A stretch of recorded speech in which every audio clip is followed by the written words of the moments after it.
اور اسپیشلی دعوت کے میدان میں اللہ کے نبی علیہ الصلاۃ والسلام ہر وقت سوچتے ہوتے تھے کوئی نئے طریقے، کوئی نئی ترتیب کے ساتھ، تاکہ یہ دعوت پھیلے، یہ بات آگے لوگوں تک پہنچے۔ یہ اللہ کے نبی علیہ الصلاۃ والسلام کی سوچ و بچار ہر وقت رہتی۔ لہٰذا اللہ کے نبی علیہ الصلاۃ والسلام نے سوچا یہ کہ ایسے تو سال بعد یہ لوگ آئیں گے، پچھلے سال 6 لوگ تھے، اب 12 ہو گئے ہیں، جبکہ 5 وہی پرانے والے تھے، اگلے سال پھر آئیں گے سال بعد، تو کیوں نہ ایک ایسی ترتیب اپنائی جائے کہ میں ان کے ساتھ اسلام کا کوئی سفیر اپنی طرف سے بھیج دوں، مدینہ منورہ کی طرف روانہ کر دوں، اور وہ میری طرف سے جا کر وہاں رہ کر لوگوں میں کام کرے، لوگوں کی ذہن سازی کرے۔ اب مجھے تو ظاہری بات ہے ہجرت میں نے کرنی ہوگی، لیکن اپنے رب کے حکم سے۔ جب تک مجھے ہجرت کی اجازت نہیں ہوگی تب تک میں نے مکہ میں رہنا ہے، لیکن اس دعوت کو ہم نے پھیلانا ہے۔ اس کے لیے اللہ کے نبی علیہ الصلاۃ والسلام نے اپنے ساتھیوں میں سے، اپنے صحابہ میں سے ایک صحابی کا انتخاب کیا جس کو اسلام کا پہلا سفیر کہا جا سکتا ہے، اسلام کی دعوت دینے کے لیے، لوگوں کی ذہن سازی کے لیے، اور وہ تھے مصعب بن عمیر عبدری رضی اللہ تعالی عنہ۔ بڑے عظیم انسان تھے، بڑی اونچی شان والے تھے۔ مکہ مکرمہ میں مصعب بن عمیر رضی اللہ تعالی عنہ جتنے ناز و نعمت میں زندگی گزارنے والا کوئی نہیں تھا۔ اس قدر قیمتی خوشبو استعمال کرتے، جس گلی سے مصعب بن عمیر کا گزر ہوتا کافی دیر تک لوگوں کو پتہ چلتا کہ یہاں سے مصعب گزرے ہیں۔ ان کی والدہ انتہائی مالدار تھی اور انہوں نے اپنے بیٹوں کو انتہائی ناز و نعمت میں پالا تھا، ان کی تربیت کی تھی۔ اللہ کے نبی علیہ الصلاۃ والسلام کو جب نبوت ملی، کچھ تھوڑا ہی وقت گزرا تھا کہ مصعب بن عمیر عبدری رضی اللہ تعالی عنہ وہ بھی حلقہ بگوش اسلام ہوئے۔ ان کی مختصر ترین سیرت 2-4 جملوں میں آپ کے سامنے رکھنا چاہتا ہوں، تاکہ ہمیں اپنے اسلاف کی تاریخ کا پتہ چلے کہ انہوں نے اس دین کی خاطر کس قدر قربانیاں دی ہیں، کیسے کیسے انہوں نے زندگی گزاری، اور ہم اپنے لیے ایک مشعل راہ ان کو سمجھیں کہ یہ ہمارے نمونہ ہیں، ہمارے لیے آئیڈیل ہیں، ہمارے اسلاف ہیں، ہمارے بزرگ ہیں۔ انہوں نے یہ زندگی گزاری تاکہ ہم بھی ان کے رستے پر، ان کے نقش قدم پر چلنے والے بنے۔ مصعب بن عمیر رضی اللہ تعالیٰ عنہ جب مسلمان ہوئے، انہیں اپنی والدہ سے بڑا ہی پیار تھا، بڑی ہی محبت تھی۔ تقریباً 2-3 سال تک مسلسل مصعب بن عمیر نے اپنے اسلام کو چھپائے رکھا تھا، محض اپنی ماں، اپنی والدہ کی محبت کی وجہ سے، کیونکہ وہ جانتے تھے کہ اگر میں نے اسلام کا اظہار کیا تو میری والدہ میرے لیے رستے کے لیے رکاوٹ بنے گی، لہٰذا میں یوں ہی اسلام کے اوپر کاربند رہوں اور یہ رکاوٹ بھی سامنے نہ بنے۔ شاید وہ یہ سمجھتے تھے کہ ایسا نہ ہو کہ میری ماں کی محبت میرے اوپر غالب آئے اور میں اپنے اسلام کو پھر ظاہر نہ کر سکوں۔ بالآخر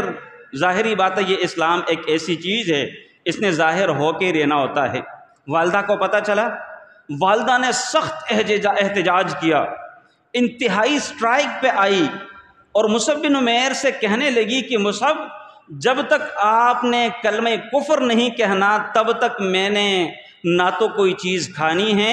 نہ میں نے کوئی چیز پینی ہے، اور نہ ہی میں نے سائے میں جا کر بیٹھنا ہوگا، نہ میں نے اپنے بالوں میں تیل لگا کر کنگھی کرنی ہے، نہ میں نے غسل کرنا ہے، ایسے ہی میں دھوپ کے اندر بیٹھی رہوں گی۔ یہ انتہائی ایک شدت کا المیہ تھا مصعب بن عمیر عبدری رضی اللہ تعالی عنہ کے لیے۔ مصعب بن عمیر رضی اللہ تعالی عنہ بڑے شش و پنج میں، لیکن بالآخر میرے اللہ نے ان کو استقامت سے نوازا، اور اپنی والدہ سے صاف کہنے لگے کہ میری والدہ، یہ دین، یہ عقیدہ، یہ منہج حق دین ہے، یہ اسلام ہے، اور اس عقیدے کی خاطر، اس منہج کی خاطر، اس نظریے کی خاطر مجھے سب کچھ بھی چھوڑنا پڑے، مجھے بالکل بھی یہ سب کچھ معلوم ہے اور مجھے قبول ہے، لیکن میں اس نظریے سے پیچھے ہٹنے والا نہیں ہوں۔ والدہ کو جب پتہ چلا، ایک دن گزرا، دوسرا دن گزرا، مصعب بن عمیر اپنی بات سے پیچھے ہٹنے والے نہیں، استقامت کے ایک پہاڑ ثابت ہوئے۔ بالآخر وہ سائے میں بھی چلی گئی، بالآخر اس نے کھانا پینا بھی شروع کر دیا، بالآخر اس نے جو چیزیں نظر مانی تھی وہ اپنی نظر اس نے توڑ ڈالی۔ لیکن ایک بات ضرور ہوئی، مصعب بن عمیر رضی اللہ تعالی عنہ کے خرچے بند ہو گئے۔ جس والدہ کی دولت کی وجہ سے پیسوں کے اوپر وہ ناز و نعمت میں پلنے والا، روزانہ نت نئے کپڑے پہننے والا، اعلیٰ کوالٹی اور اعلیٰ قسم کی خوشبو اور عطر استعمال کرنے والا، وہ سب کچھ بند ہو گیا، پلاف ہو گیا، کوئی ایک روپیہ بھی ان کو ملنے سے بالکل نہیں مل رہا تھا۔ لیکن مصعب بن عمیر نے یہ ساری چیزیں قبول کر لی تھی، انہیں پتہ تھا، وہ جانتے تھے کہ یہ دین حق ہے، کوئی ایشو نہیں، دنیا جاتی ہے تو چلی جائے، میں اکیلے رہ جاؤں تو کوئی ایشو نہیں، والدہ میرا ساتھ نہیں دے تو مجھے کوئی پرواہ نہیں، لیکن میں اس منہج و عقیدے کے اوپر ڈٹ کے رہوں۔ مصعب بن عمیر رضی اللہ تعالیٰ عنہ ایسے ہی زندگی گزارنے لگے، اور پھر جب اللہ کے نبی علیہ السلام نے ان کو مدینہ منورہ کے سفیر کے طور پر بھیجنے کا ارادہ کیا، اس وقت تک ان کے پاس صرف ایک چادر تھی، اور اس چادر کا اندازہ احد والے دن جا کر لگا کہ وہ چادر کس قدر چھوٹی تھی۔ عبد الرحمن بن عوف رضی اللہ تعالیٰ عنہ بیان کرتے ہیں، ایک دفعہ انہوں نے روزہ رکھا ہوا تھا، اور یہ کافی اسلام کے غلبے کے بعد کی بات ہے، اسلام غالب ہو چکا تھا، ہر طرف اسلام کا جھنڈا لہرا رہا تھا، اسلامی تعلیمات عام ہو چکی تھی، صحابہ کرام انتہائی پرامن اور پرتعیش زندگی گزارنے والے تھے۔ روزہ رکھا ہوا تھا عبد الرحمن بن عوف رضی اللہ تعالیٰ عنہ نے۔ جب افطاری کا وقت آیا، سامنے سب کچھ انواع و اقسام کے میوے، پھل، فروٹ، مشروبات سب کچھ موجود ہے۔ اچانک انہوں نے رونا شروع کر دیا، ابھی 1-2 منٹ ہیں اذان میں، یہ سب کچھ اپنے دسترخوان پہ دیکھ کے انہوں نے رونا شروع کر دیا۔ خادم پوچھتے ہیں کہ اعلیٰ حضرت آپ کیوں رو رہے ہیں، آپ کے رونے کی وجہ کیا ہے؟ اور اس قدر روئیں کہ ان کی ہچکی بند ہو گئی، اور اس قدر روئے کہ وہ افطاری بھی نہ کر سکے۔ اور جانتے ہیں وجہ کیا بیان فرمائی؟ کہتے ہیں کہ میرے ساتھ بہت سارے میرے دوست مسلمان ہوئے، حلقہ بگوش اسلام ہوئے، انہوں نے اس اسلام کی خاطر قربانیاں دیں، اور دنیا میں سے ایک نعمت کا مزہ لیے بغیر اس دنیا سے چلے گئے، کوئی نعمت انہوں نے استعمال نہیں کی، ایسے ہی تنگیوں کی زندگی، ترشیوں کی زندگی، ایسے ہی مشکلات بھری زندگی انہوں نے گزاری۔ ان میں ایک مصعب بن عمیر تھے رضی اللہ تعالی عنہ، انتہائی ناز و نعمت میں پلنے والے، انتہائی خوبصورت کڑیل جوان۔ کہتے ہیں کہ احد والے دن جب وہ شہید ہوئے، ان کے پاس صرف ایک چادر تھی، کفن دینے کے لیے ہمارے پاس اس قدر کپڑا نہ تھا کہ ہم ان کو کفن پہناتے، اور مصعب بن عمیر کے پاس ایک ہی چادر تھی، اور وہ چادر بھی اس قدر چھوٹی تھی، اگر ہم ان کے سر کو ڈھانپتے تو پاؤں ننگے ہو جاتے، پاؤں کو ڈھانپتے تو سر ننگا ہو جاتا۔ شکایت کی اللہ کے نبی علیہ السلام کے سامنے، اللہ کے نبی معاملہ یہ ہے، کیا کریں؟ یہاں پر ایک چھوٹی سی بات یاد رہے، کفن دینا ایک معمولی سا کام شاید کہ ہم سمجھتے ہیں، لیکن صحابہ کرام کی تربیت اس بات پہ ہوئی تھی کہ بھائی چھوٹے سے چھوٹا کام، بڑے سے بڑا عمل اللہ کے نبی کی ہدایات کے بغیر نہیں کرنا، اپنی مرضی، اپنے اجتہادات، اپنی سوچ، اپنی عقل کو مقدم نہیں کرنا، بلکہ اللہ کے نبی سے ہدایات لے کر اس کے مطابق زندگی گزارنی ہوگی۔ اور یہی کلمے کے دوسرے شق محمد الرسول اللہ کا مطلب یہی ہے کہ ہم نے اللہ کے نبی محمد کو اللہ کا آخری پیغمبر جان لیا، سمجھا ہوا ہے اور مانا ہوا ہے، لہٰذا ہم جو بھی کریں گے اللہ کے نبی علیہ السلام کے بتائے ہوئے طریقے کے مطابق کریں گے۔ اللہ کے نبی علیہ السلام نے ہدایات جاری کی، کہتے ہیں کہ آپ اس طرح کر لیں، یہ چادر ان کے سر کے اوپر رکھ ڈال دیں، اور پاؤں کے اوپر آپ گھاس، جس کو اذخر کہا جاتا ہے، ایک خاص قسم کی گھاس ہے، مدینہ منورہ میں بہت زیادہ ہے، وہ گھاس ڈال کر ان کو دفنا دینا۔ عبد الرحمن بن عوف کی ہچکیاں صرف اس وجہ سے تھی کہ میرے ساتھ مصعب بن عمیر بھی ایسے ہی مسلمان ہوئے، لیکن انہوں نے اپنے اسلام لانے کے جو ثواب، جو بدلے اللہ تعالیٰ نے آج ہمیں دنیا میں دیے، ان کو یہ بدلے نصیب نہیں ہوئے، ایسے ہی بدلے لیے بغیر جنتوں میں چلے گئے۔ جبکہ آج اللہ تعالیٰ نے ہمارے اوپر فراوانی کی ہے، آج اللہ تعالیٰ نے ہمارے اوپر دنیا کے خزانے اس قدر کھول دیے ہیں، کہیں ایسا نہ ہو کہ ہماری قربانیوں کے بدلے ہمیں دنیا میں کہیں نہ ملے، اور یہ نہ ہو کہ آخرت میں ہمارے لیے کچھ بھی نہ ہو۔ یہ ان کی سوچ تھی، یہ ان کی فکر تھی۔ وہ اس دنیا کی خاطر نہ جینے والے تھے اور نہ ہی اس دنیا کو اپنا مطمع نظر بنانے والے تھے۔ ان کی سوچ عالمی سوچ تھی، اس دنیا کے حدود سے باہر جو دنیا ہے اس کے متعلق وہ سوچنے والے تھے کہ وہاں ہمارا کیا بنے گا، ہم کیا کریں گے وہاں پر، اس کے لیے ہر وقت ان کی سوچ و بچار تھی۔ یہ ہمارے اسلاف ہیں۔ ایک مرتبہ اللہ اکبر، علی بن ابی طالب رضی اللہ تعالی عنہ، جس وقت اللہ کے نبی علیہ الصلاۃ نے ایک مرتبہ جہاد کے لیے فنڈ کا اعلان کیا، علی رضی اللہ تعالیٰ عنہ نے کچھ تھوڑی سی کھجوریں ان کے پاس تھی، وہ لائے۔ اللہ کے نبی نے مصعب بن عمیر کو اپنی طرف آتے دیکھا، انہوں نے ایک چادر باندھی ہوئی صرف تہبند کے طور پہ، اور وہ چادر بھی جگہ جگہ سے پھٹی ہوئی۔ یہ مصعب بن عمیر اللہ کے نبی کے سامنے مکہ میں رہنے والے تھے، پرانے ساتھیوں میں سے تھے۔ وہ جو اسلام لانے سے پہلے ان کی زندگی تھی وہ بھی میرے نبی نے دیکھی تھی، وہ بھی میرے نبی کو معلوم تھی، اور جس وقت اسلام لائے اور اسلام لانے کے بعد ان کی جو زندگی بنی وہ بھی میرے نبی کے سامنے تھی۔ میرے نبی زارو قطار رونے لگے اپنے مصعب کو دیکھ کر کہ یہ میرے ساتھی، انہوں نے اس قدر قربانیاں دی ہیں اپنے رب کی خاطر، اپنے اللہ کی خاطر، یا اس کی زندگی ایسے تھی اور اب اس بیچارے کی کیفیت یہ ہے۔ مصعب بن عمیر رضی اللہ تعالیٰ عنہ کے ایک ساتھی تھے، بھائی تھے، اس کا نام تھا عزیز بن عمیر۔ غزوہ بدر میں مشرکین مکہ کی طرف سے باقاعدہ لڑنے کے لیے آئے تھے، قیدی بن گئے، جو کہ 70 قیدی بدر کے میدان میں پکڑے گئے تھے۔ ایک انصاری صحابی اپنے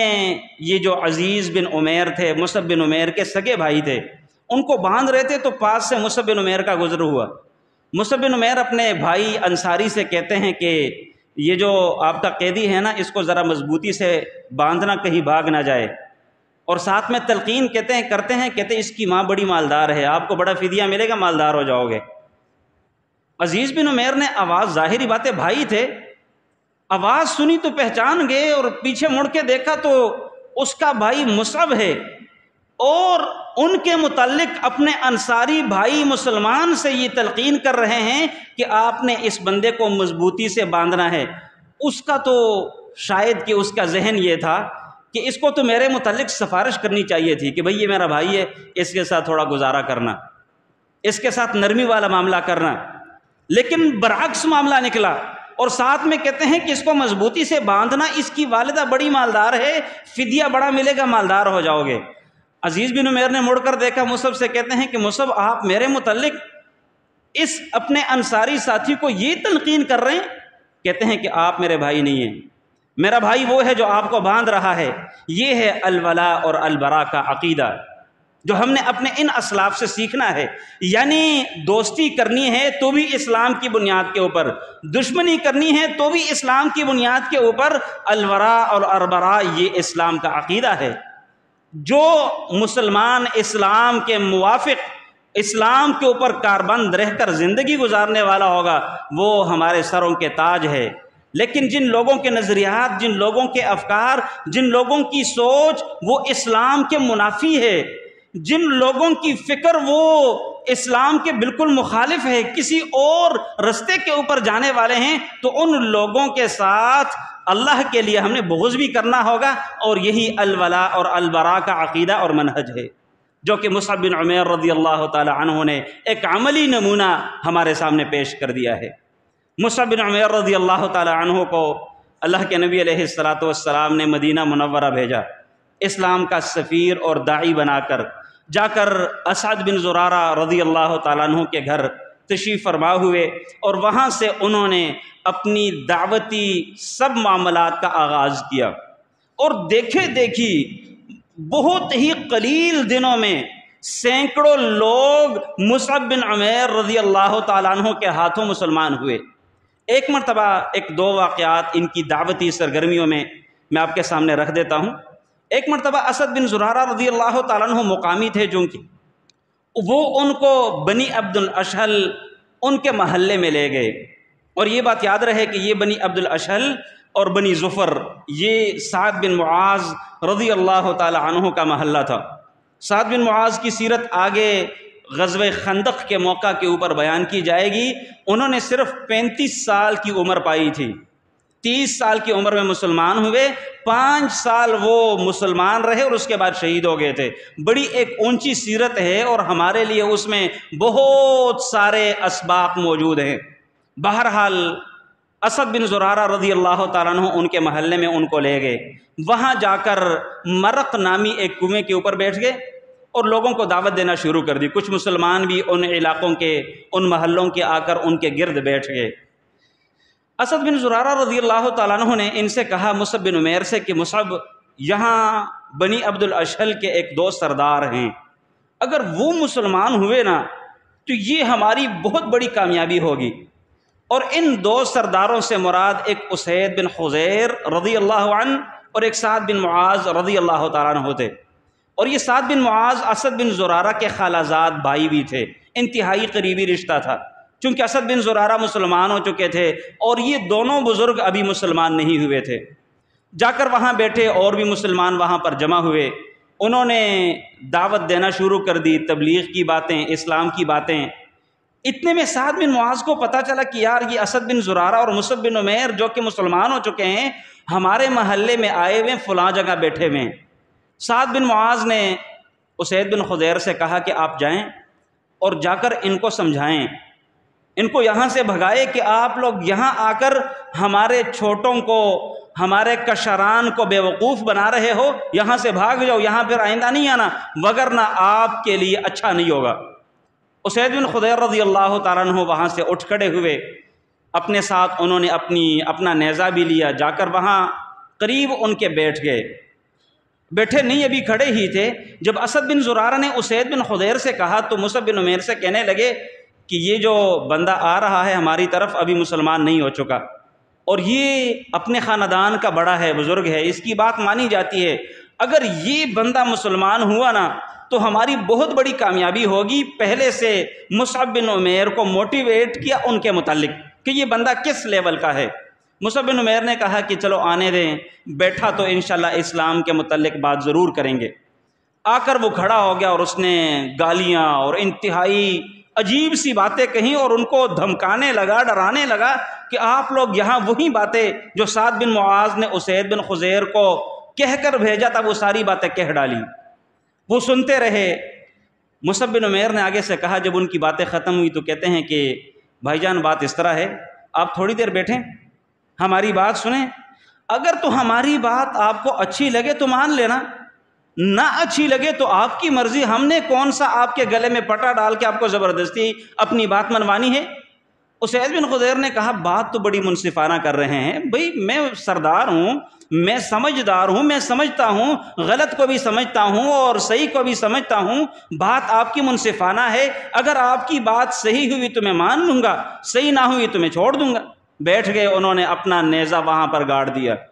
مصعب بن عمیر رضی اللہ تعالیٰ عنہ نے قرآن کی تلاوت شروع کر دی. سبحان اللہ، قرآن میں جو اللہ تعالیٰ نے حلاوت رکھی ہے، جو ایک مٹھاس اس کتاب میں موجود ہے، وہ اللہ کی قسم ہمیں نہیں سمجھ آ رہی. بدقسمتی ہماری یہ کہ ہم عجمی ہیں، نہ ہمیں ترجمے کا پتہ، نہ ہمیں اس کے معانی مفاہیم کا پتہ، نہ ہمیں عربی کے فصاحت و بلاغت کا پتہ، اور نہ ہی ہم صحیح وہ لغت جو کہ اعلیٰ ہے، جو سب سے عمدہ ہے، اس کے درمیان اور جو سب سے گھٹیا لغت ہے اس کے درمیان امتیاز کا ہمیں پتہ ہی نہیں. ہم جانتے ہی نہیں، ہم سمجھتے ہی نہیں. بہرحال نقل کرنے والے ہیں کہ قرآن میں انتہائی حلاوت موجود ہے. بہرحال وہ عرب تھے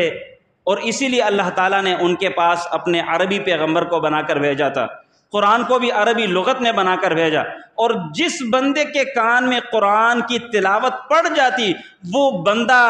اسلام لائے بغیر رہتا نہیں ہوتا تھا. یہاں اسید بن حضیر نے جب قرآن کی تلاوت سنی، بڑا ان کو لذیذ، بڑا اچھا، بڑا عمدہ، بڑی سریلی ایک انہوں نے تلاوت سنی تھی. کہتے ہیں کہ مجھے یہ بتائیں کہ آپ جب مسلمان ہوتے ہیں یا اپنے دین میں کسی بندے کو داخل کرتے ہیں تو کیا کرتے ہیں؟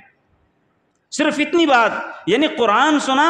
اپنے خاندان کا سردار ہے، بڑا ہے، بزرگ ہے، لیکن قرآن کو سنتے ساتھ ہی بالکل ان کے سب کچھ بدلے۔ آئے تھے ان کو بھگانے کے لیے، جاتے وقت جب وہ واپس جانے لگے، مسلمان ہوئے، غسل کر لیا انہوں نے، اور انہوں نے کلمات شہادتین پڑھ لیے۔ جب وہ واپس جانے لگے تو سعد بن معاذ نے آتے ان کو دیکھا، اپنے پاس بیٹھے ہوئے لوگوں سے کہتے ہیں کہ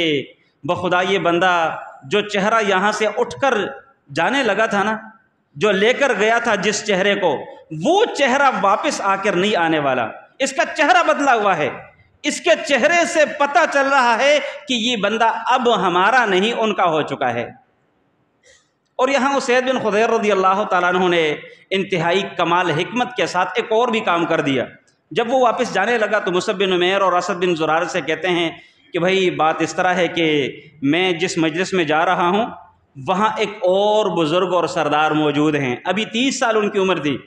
اگر وہ بندہ مسلمان ہوا نا تو سمجھو کہ سارے کے سارے بنی عبد الاشہل کے لوگ، مرد و خواتین سب مسلمان ہو جائیں گے، ایک بھی بندہ پیچھے رہنے والا نہیں ہوگا، لہٰذا میں کوشش کرتا ہوں کہ اس کو بھی کسی بہانے سے آپ کے پاس بھیج دوں۔ اسید بن خضیر وہ بھی بڑے چالاک تھے، جب وہ واپس چلے گئے وہاں بیٹھے تو سعد بن معاذ سے کہنے لگے کہ مجھے پتہ چلا ہے کہ بنو حارث، یہ ایک اور قبیلہ تھا، ایک اور محلے کے لوگ تھے، مجھے پتہ چلا ہے کہ وہ اسد بن زرارہ جو آپ کے خالہ زاد بھائی ہیں ان کو قتل کرنے کے لیے آ رہے ہیں۔ سعد بن معاذ چونکہ عرب لوگوں میں یہ حمیت اور اپنے خاندان اور قبیلے کے لیے جنگ کرنا، لڑائی کرنا، غیرت کرنا، یہ چیز ان میں بہت زیادہ تھی۔ جب ان کو پتہ چلا کہ بنو حارثہ میرے خالہ زاد بھائی اسد بن زرارہ کو قتل کرنے کے لیے آ رہے ہیں، فوراً انہوں نے اپنی تلوار لی اور جھٹ سے وہاں پر پہنچ گئے۔ جا کر دیکھا تو وہ دونوں انتہائی اطمینان کے ساتھ بیٹھے ہوئے، کوئی معاملہ نہیں تھا۔ سعد بن معاذ رضی اللہ تعالیٰ عنہ فوراً سمجھ گئے کہ اسید بن خضیر کا مجھے یہ بات کہنے کا مقصد صرف یہ تھا کہ یہ بندہ یہاں سے اٹھ کر جائے اور ان کی کچھ نہ کچھ بات کسی بہانے سے سن لے۔ وہ بھی سمجھ گئے کہ اسید بن خضیر کا معاملہ یہ تھا، ان کی نیت یہ تھی۔ بہرحال کہتے ہیں کہ جب وہ وہاں گئے ان کو اطمینان کے ساتھ بیٹھا ہوا دیکھا، بڑے غصے ہوئے اور بڑی گالم گلوچ اور بڑا ان کو ڈرایا دھمکایا۔ مصعب بن عمیر نے ان سے بھی یہی کہا کہ بھائی بات اس طرح ہے، کیوں نہ آپ تھوڑی دیر بیٹھیں، ہماری بات سنیں، اگر ہماری بات انصاف والی ہوئی تو بہت اچھا، قبول کر لینا، اچھی ہوئی تو قبول کر لینا، اگر آپ کو اچھی نہ لگے تو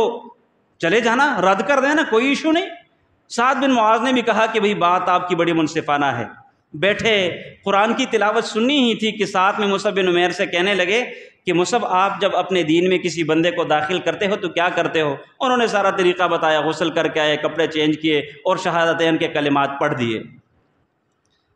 جب سعد بن معاذ مسلمان ہوئے، واپس اپنے خاندان میں گئے، فوراً سب لوگوں کو جمع کیا، اپنے لوگوں سے پہلے اقرار کروایا کہ بھئی آپ لوگ مجھے اپنے اندر کیسے سمجھتے ہیں؟ سب لوگوں نے، مردوں نے، خواتین نے یہی کہا کہ آپ ہمارے بڑے ہیں، خاندان کے بزرگ ہیں اور سب سے اونچی شان والے ہیں،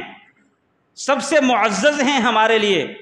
جب یہ اقرار کروا لیا تو سعد بن معاذ نے علل اعلان کہہ دیا کہ اچھا جب تم لوگ مجھے اپنے اندر سب سے اعلیٰ اور عرفہ سمجھتے ہو تو تم میں سے بھلے چھوٹے ہیں، بھلے بڑے ہیں، بھلے مرد ہیں، بھلے خواتین ہیں، کسی بھی بندے کے ساتھ میرا گفتگو کرنا حرام ہے جب تک تم سب کے سب محمد کریم کے دین میں داخل نہیں ہوں گے۔ جو انہوں نے یہ دیکھا تو سارے کے سارے لوگ شام ہونے سے پہلے دائرہ اسلام میں داخل ہو چکے تھے، سوائے ایک بندے کے جس کا نام اسیرم تھا، اور غزوہ احد تک تقریباً یہ ہجرت کے 3 سال تک ان کا اسلام مؤخر رہا، اور یہ وہ اسیرم صحابی ہے جس وقت احد کی لڑائی بالکل گرم تھی، اللہ کے نبی وہاں جانے لگے تو اللہ کے نبی کے پاس آئے، اللہ کے نبی سے کہتے ہیں کہ اسلم او اقاتل، اللہ کے نبی میں پہلے مسلمان ہو جاؤں یا آپ کے ساتھ اسلام لائے بغیر جنگ میں شریک ہو جاؤں؟ ابھی اسلام قبول نہیں کیا تھا، مسلمان ہو جاؤں پہلے یا اسلام لائے بغیر ہی آپ کے ساتھ احد میں شرکت کر لوں؟ اللہ کے نبی علیہ الصلوۃ نے ان سے کہا کہ اسلم ثم مقاتل، پہلے مسلمان تو ہو جاؤ، کیونکہ ایمان و اسلام کسی بھی عمل کی قبولیت کے لیے شرط ہے۔ اور پھر اس کے بعد قاتل آ کر ہمارے ساتھ احد میں شرکت کر لینا، مسلمان ہوا، کلمہ پڑھ لیا اور فوراً ہی جا کر احد میں شریک ہو گئے اور جا کر شہید ہو گئے۔ اللہ کے نبی علیہ السلام نے اس موقع کے اوپر ایک بات کہی، عمل قلیلا واجر کثیرا۔ اسیرم نے بہت تھوڑا عمل کیا، ابھی کلمہ ہی پڑھا تھا، صرف لا الہ الا اللہ کا کلمہ پڑھ کے دائرہ اسلام میں داخل ہی ہوا تھا، ساتھ ہی جہاد میں شریک ہوئے، مقتول ٹھہرے، شہید ہو گئے احد کے شہداء میں سے۔ اللہ کے نبی علیہ السلام نے کہا عمل قلیلا، بہت تھوڑا عمل کیا لیکن اجر کثیرا، بہت بڑا اجر جنت کی شکل میں اس کو مل جانا ہے۔ یہ ہے مصعب بن عمیر عبدری رضی اللہ تعالیٰ عنہ کی سفارتکاری جو انتہائی کامیابی کے ساتھ اپنے اختتام تک پہنچی۔ اور پھر اگلے سال یعنی نبوت کے 13ویں سال تقریباً 82 لوگ اسی یثرب سے اللہ کے نبی علیہ السلام کے پاس چل کر مکہ مکرمہ گئے حج کے بہانے سے، وہاں بیعت عقبہ ثانیہ منعقد ہوئی، اور اسی بیعت عقبہ ثانیہ میں اللہ کے نبی علیہ السلام کے لیے یثرب میں باقاعدہ طور پر میدان اور گراؤنڈ پلین کرنے کی ساری پلاننگ وہیں سے بیٹھ کر انہوں نے کر دی، جو کہ آئندہ خطبہ جمعۃ المبارک میں زندگی رہی تو بیان کریں گے۔ اللہ تعالیٰ سے دعا کریں کہ اللہ تعالیٰ ہمیں سمجھنے اور عمل کرنے کی توفیق عطا فرمائے۔ وأقول قولي هذا وأستغفر الله لي ولكم ولسائر المسلمين واستغفروه إنه هو الغفور الرحيم۔